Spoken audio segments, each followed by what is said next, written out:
ที่ก่อนหน้านี้ก็มีกรณีที่บริษัท TCG Social Media จำกัดนะคะไปฟ้องร้องดำเนินคดียักยอกกับบริษัท JKN Global Media จำกัดแล้วก็ผู้บริหารเนี่ยนะคะซึ่งคดีนี้ก็ไปฟ้องร้องที่สภ.กบินบุรีจังหวัดปราจีนบุรีแล้วก็มีข้อมูลต่อมาว่ามีการออกหมายเรียกไปแล้วเนี่ยนะคะ2 ครั้งใช่หมายเรียก2 ครั้งแล้วก็ครั้งที่2ที่ออกไปเนี่ยก็คือกำหนดคือวันที่29 กุมภาพันธ์ที่ผ่านมานะคะทีนี้ปรากฏว่าก็ทาง JKN เนี่ยก็มีการส่งตัวแทนเข้าไปเลื่อนรายงานตัวซึ่งจะสิ้นสุดไปแล้ววันที่19 มีนาคมแล้วก็มีข่าวว่าคุณแอนจักรพงศ์เนี่ยนะคะกับทางกรรมการของบริษัทเนี่ยก็จะถูกหมายเรียกแต่ยังไม่เข้ารายงานตัวแต่อย่างใดทีนี้ค่ะคุณผู้ชมเรื่องนี้นะคะเราก็ต้องฟังข้อเท็จจริงจากอีกด้านหนึ่งเพราะว่าเมื่อช่วงสักประมาณบ่าย 2 โมงวันนี้คุณแอนจักรพงศ์จักราจุฑาทิพย์เนี่ยนะคะก็ประธานเจ้าหน้าที่บริหารและกรรมการผู้จัดการของ JKN เนี่ยก็ได้ออกมาแถลงข่าวผ่านทางโซเชียลมีเดียนะคะแล้วก็เล่าให้ฟังถึงกรณีที่เกิดขึ้นโดยไล่ฟังอย่างนี้นะคะบอกว่าก่อนหน้านี้บริษัท TCG Social Media จำกัดได้เข้ามาร่วมหุ้นบริษัท MN Beverage จำกัดโดยซื้อหุ้นต่อจากพาร์ทเนอร์เดิม 40% ก่อนจะส่งตัวแทนเข้ามาพูดคุยกับเธอเพื่อขอเป็นร่วมธุรกิจนะคะเกี่ยวกับเรื่องของ MU Coin หรือว่าจะทำเหรียญจักรวาลว่าอย่างนั้นเถอะแล้วก็ทีนี้นะคะก็มีการทำข้อตกลงกันเป็น MOU ซึ่งMOU ตรงเนี้ยนะคะคุณแอนก็บอกว่ามันไม่ได้ก่อให้เกิดภาระผูกพันทางสัญญาร่วมธุรกิจต่อกันแต่อย่างใดเป็นเพียงข้อตกลงเพื่อศึกษาความเป็นไปได้ของโครงการและก็ห้ามนำไปเผยแพร่ต่อสาธารณชนแต่ปรากฏว่าคู่กรณีก็คือ TCG เนี่ยกลับละเมิดข้อตกลงนะคะแล้วก็นำเอกสารดังกล่าวไปแอบอ้างและเปิดตัว MU Coin ในฟิลิปปินส์ส่งผลให้บริษัทเนี่ยได้รับความเสียหายจึงมีการชี้แจงทำความเข้าใจและปฏิเสธว่าคู่กรณีไม่ได้เกี่ยวข้องกับองค์กรแต่อย่างใดปรากฏว่าก็อาจจะสร้างความไม่พอใจให้กับคู่กรณีได้นะคะจึงเป็นที่มาของการฟ้องร้องดำเนินคดีเธอแล้วก็กรรมการบริษัท JKN Global Group จำกัดมหาชนทั้งแพ่งและอาญาซึ่งเธอก็บอกว่านี่น่าจะเป็นการกลั่นแกล้งให้ได้รับความเสียหายค่ะ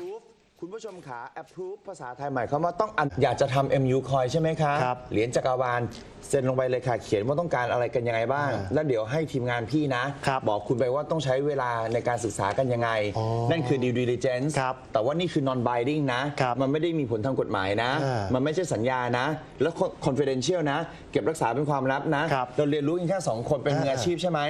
เราเรียนรู้กันเสร็จหมดเรียบร้อยพอเราพร้อมแล้วเดี๋ยวค่อยประกาศถ้าพี่อยากจะทำกับคุณถ้าพี่อยากจะทำกับคุณอันนี้และสุดท้ายคือเขียนว่า no joint venture ชัดเจนนะอันนี้ไม่ได้ผูกพันกันนะฉันกับเธอไม่ได้ทำสัญญานะนี่แหละเขาเรียกว่า memorandum of understanding มีแค่เท่านี้ค่ะคุณผู้ชมเขาเอาใบเท่านี้อย่างเงี้ยไปใช้งานเลยทันทีดิฉันอยากจะถามว่ามันมีที่ไหนบนโลกนะคะจ่ายเงินสักบาทหรือยังคะคุณนัทยังฮะมีลายเซ็นหรือยังคะในเรื่องของคำว่าการทำสัญญาครับยังฮะใครเป็นคนเซ็นสัญญากับคุณคะเป็นการเหมือนเริ่มต้นเฉยๆและในนี้คือเขียนชัดเจนว่าเราเป็นบริษัทมหาชนทั้งที่นิวยอร์กและทั้งที่นี่ต้องมีบอร์ดในการ approve คุณผู้ชมขา approve ภาษาไทยหมายความว่าต้องอนุมัติก่อนเอาที่ไหนมาคุยคะว่านี่คือสัญญาแล้วก็เลยเดินทางไปสู่ประเทศหนึ่งคือฟิลิปปินส์ไปเปิดตัวเสร็จเรียบร้อยเลยดิฉันตกใจส่งหนังสือออกทั่วโลกเลยค่ะว่าไม่จริง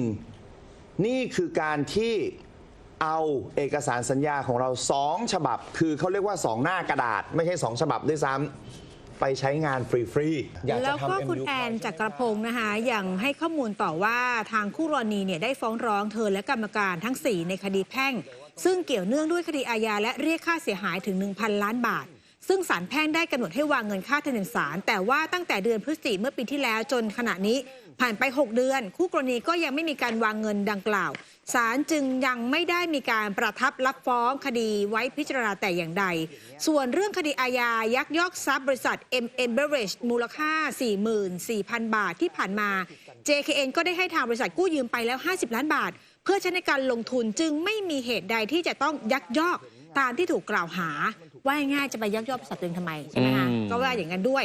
แล้วก็เอาละค่ะพอเป็นประเด็นนี้เกิดขึ้นเนี่ยนะคะก็ทำให้เธอเนี่ยนะคะคุณแอนเนี่ยได้มอบหมายให้ทนายความไปแจ้งความดำเนินคดีกลับ กับบริษัทคู่กรณี4ข้อหานะคะก็คือ 1. แจ้งความเท็จ 2. ฟ้องเท็จ 3. เบิกความและใช้พยานหลักฐานเท็จและก็ 4. นำเครื่องหมายการค้าไปใช้โดยไม่ได้รับอนุญาตค่ะไม่ประสบความสำเร็จกับความไม่สุจริตของคุณแล้วคุณจะมาโกรธเขาด้วยเรื่องครับขอฟ้องมันเลย1,000ขอหาเรื่องมันเลยแต่เงินก็ไม่ได้ไปวางศาลครับเอาแต่พูดบนหน้าจอซึ่งพูดอย่างเงี้ยไม่ได้หมายความว่าเป็นการท้าทายกันไม่ได้หมายความว่าโกรธแล้วจะเอาตายกันไปข้างหนึ่งครับแต่ในเมื่อถูกกลั่นแกล้งเราต้องออกมาปกป้องตัวเอง เพราะเราเป็นคนค้าขายเราไม่ใช่ค้าความพอเวลาเราเห็นงานเนี่ยนะคะมันถูกละเมิดมาตั้งแต่ปีที่แล้วเราก็ออกมาพูดแล้วแล้วเราก็บอกไปทางสื่อแล้วนะคะด้วยการที่จิตเราคิดว่าพอเวลาพูดไปเสร็จปุ๊บความรู้ความเข้าใจแบบนี้น่าจะซิมเพิลน่าจะเดินเข้ามาคุยกันที่บริษัทแล้วมันก็น่าจะจบไปหรืออะไรกันอย่างนี้เพราะเราก็มีงานเยอะแยะที่ต้องทำแต่วันนี้ดำเนินคดีค่ะไม่นี่ฮะวันนี้ก็เรียกว่าก็ที่พูดด้วยเสียงไปเนี่ยก็ชัดเจนแล้วนะฮะหลังจากนั้นเนี่ยนะครับ JKN เนี่ยก็ได้มีการออกแถลงการอย่างเป็นทางการออกมานะครับเป็นแถลงการบริษัท JKN Global Group จำกัดมหาชนนะฮะโดยในเอกสารนี้นะครับได้เขียนเอาไว้บอกว่าสืบเนื่องจากเมื่อวันที่ 22 มีนาคม 2567 บริษัท TCG Social Media Group จำกัดนะฮะหรือว่า TCG ได้จัดงานแถลงข่าวความคืบหน้า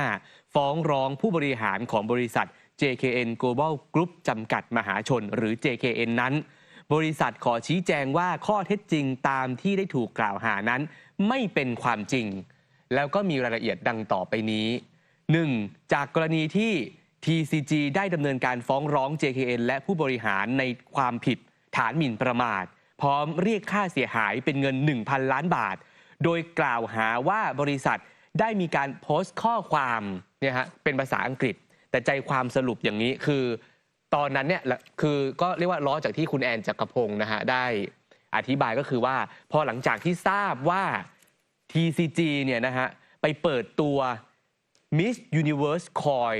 เหรียญจักรวาลที่ฟิลิปปินส์ในงานฟิลิปปินส์ Blockchain Week เนี่ยฮะเขาเห็นเขาก็เลยออกข้อความนี้เพื่อเป็นการชี้แจงและบอกว่าไม่มีนะบริษัทแม่บริษัทหลักMiss Universe เนี่ยเขาไม่ได้ทำเนี่ยอันเป็นการหมิ่นประมาททำให้ TCG เนี่ยได้รับความเสียหายเนี่ยเขายกข้อความนี้ไปฟ้องบอกว่าการที่ JKN เนี่ยการที่ Miss Universe เนี่ยนะมาออกคำนี้นะฮะประโยคนี้ออกมาเนี่ยทำให้ TCG ได้รับความเสียหายทั้งที่ JKN และผู้บริหารทราบดีอยู่แล้วว่าได้มีการเซ็น MOU ไว้ต่อกันนี่ไงที่คุณแอนถึงพูดเมื่อกี้ว่าเซ็น MOU กับเซ็นสัญญามันคนละอย่างกันนะ JKN ขอเรียนว่า MOU ฉบับดังกล่าวยังไม่ก่อให้เกิดภาระผูกพันทางสัญญาต่อกันและเป็นเพียงบันทึกข้อตกลงเพื่อศึกษาความเป็นไปได้ของโครงการโดยมีเงื่อนไขที่สำคัญมีรายละเอียดดังต่อไปนี้ 1.1 โครงการ MU Go Coin เนี่ยนะฮะจะต้องได้รับการอนุมัติจากคณะกรรมการขององค์กรนางงามจักรวาลและจากคณะกรรมการของบริษัทหลังจากที่เสร็จสิ้นกระบวนการสอบทานธุรกิจและผลลัพธ์เป็นที่น่าพึงพอใจก่อนที่จะมีการเจรจาตกลงเรื่องการทำสัญญาระหว่างบริษัทและ TCG ต่อไป 1.2 MOU ฉบับนี้ไม่มีผลผูกพันทางกฎหมายจนกว่าจะมีการเข้าทำสัญญาที่มีผลผูกพันทางกฎหมายเท่านั้น 1.3 ห้ามมิให้ฝ่ายใดเปิดเผยให้บุคคลภายนอกทราบและห้ามมิให้มีการออกข่าวประชาสัมพันธ์ว่ามีการจัดทำ MOU ฉบับนี้ขึ้นโดยไม่ได้รับความเห็นชอบเป็นลายลักษณ์อักษรจากอีกฝ่ายหนึ่งก่อนจากข้อเท็จจริงดังกล่าว JKN เห็นว่าการประกาศข้อความแจ้งเตือนประชาชนและนักลงทุนเป็นการกระทำที่สุจริตและเป็นไปเพื่อประโยชน์สาธารณะจึงพิจารณาว่าเป็นข้อยกเว้นตามกฎหมายและไม่ทำให้การกระทำของ JKN และผู้บริหารเป็นความผิดฐานหมิ่นประมาทตามที่ TCG ได้ยื่นฟ้องต่อศาลอาญาแปลไทยเป็นไทยตรงนี้คือจากข้อความด้านบนน่ะข้อความภาษาอังกฤษที่ทางMiss Universe Organize ได้ออก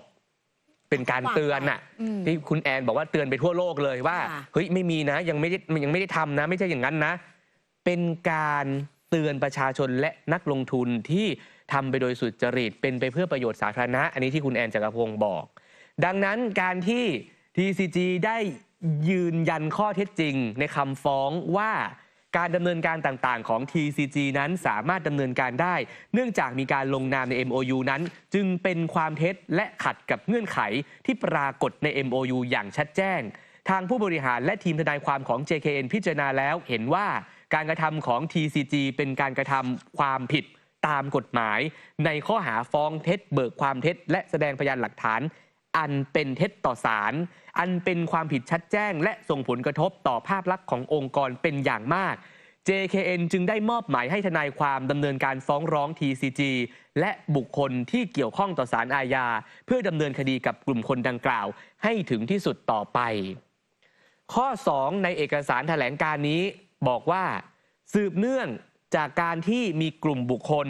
ได้นำเอาเครื่องหมายการค้าขององค์กรนางงามจักรวาลไปเผยแพร่ในงานฟิลิปปินส์บล็อกเชนวีคหรือว่า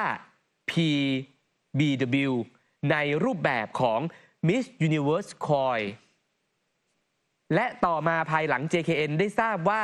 TCG เนี่ยเป็นผู้นำเครื่องหมายการค้าขององค์กรนางงามจักรวาลไปเผยแพร่ในงานดังกล่าว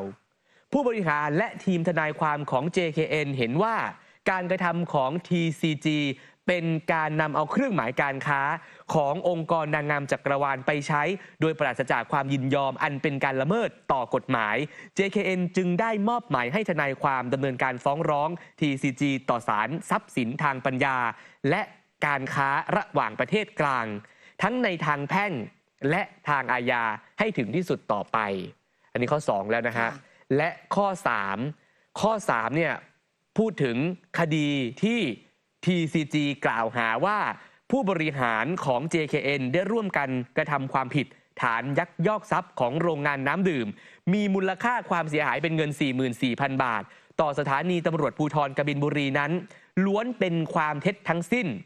โดย JKN เป็นผู้ถือหุ้นสัดส่วนของเป็นผู้ถือหุ้นสัดส่วน60%ของบริษัท MN Beverage จำกัดซึ่งเป็นผู้ถือกรรมสิทธิ์ในโรงงานน้ำดื่มก็คือง่ายๆพูดของนี่มันคือของโรงงานน้ำดื่มและตลอดระยะเวลาในการบริหารงานนั้น JKN แต่เพียงผู้เดียวเป็นผู้รับผิดชอบในการบริหารและรับผิดชอบค่าใช้จ่ายในการบริหารทั้งหมดโดยปัจจุบันบริษัท MNB เนี่ยได้รับความช่วยเหลือทางด้านการเงินจาก JKN ในลักษณะกู้ยืมไปแล้วทั้งสิ้นกว่า50ล้านบาทซึ่ง TCG ในฐานะผู้ถือหุ้นสัดส่วน40%ของโรงงานไม่เคยให้ความช่วยเหลือทางด้านการเงินแก่ MNB แต่อย่างใดจากข้อเท็จจริงดังกล่าวจึงไม่มีเหตุผลที่ผู้บริหารของ JKN จะสมคบหรือสั่งการให้บุคคลหนึ่งบุคคลใดนำทรัพย์สินของกลางมูลค่าเพียง 44,000 บาทออกขายโดยมีเจตนาทุจริตผู้บริหารและทีมทนายความของ JKN เห็นว่าการแจ้งความร้องทุกข์ดังกล่าวเป็นความเท็จโดยไม่มีมูลความจริงใดๆซึ่งทำให้ JKN และผู้บริหารของ JKN ได้รับความเสียหายเป็นอย่างมากจึงได้มอบหมายให้ทนายความดำเนินการร้องทุกข์กล่าวโทษกับ TCG ในความผิดฐานแจ้งความเท็จต่อเจ้าพนักงานเพื่อกลั่นแกล้งให้ได้รับโทษทางอาญาต่อไปนี่ฮะนี่คือเอกสารจากผู้บริหารและทีมทนายความของ JKN ใช่ในข้อสุดท้ายก็ว่าง่ายๆนะคะว่าคือบริษัท MN Beverage เนี่ยนะคะก็มี JKN ที่ถือหุ้น 60% โรงงานผลิตน้ำว่าอย่างนั้นเถอะนะคะฉันก็เป็นผู้ถือหุ้นใหญ่อะแล้วฉันไปเอาขนของยอกมาอย่างเงี้ยเอาของตัวเองไปขายขายได้ 44,000 แล้วก็ในการบริหารเรื่องการเงินต่างๆเนี่ยนะคะก็ดูแลแต่เป็นผู้เดียวใช่คือบริษัทก็กู้เงินจาก JKN อีกทีหนึ่งแล้วคือผมเห็นคลิปล่าสุดที่คุณแอนจักรพงศ์ลงเอาไว้ในแฟนเพจด้วยที่อธิบายก็คือว่าบริษัท TCG เนี่ยเพิ่งจะเข้ามาด้วยนะเพิ่งเข้ามาซื้อหุ้นจากคนอื่นอีกทีหนึ่งจนตนเองได้ถือหุ้นร่วมไม่ได้มาด้วยกันตั้งแต่แรก เนี่ยนะคะก็เป็นความคืบหน้าแล้วก็เป็นประเด็นร้อนวันนี้ที่หลายคนก็รอว่าคุณแอนจักรพงศ์เนี่ยจะมีแถลงการหรือว่าแถลงข่าวเกี่ยวกับเรื่องนี้อย่างไรนะคะ มาร่วมสนับสนุนท็อปนิวส์นำเสนอความจริงได้แล้ววันนี้ เพียงกดปุ่ม Super Thanks แล้วเลือกจำนวนเงินตามที่ต้องการได้เลยครับ ขอบคุณครับ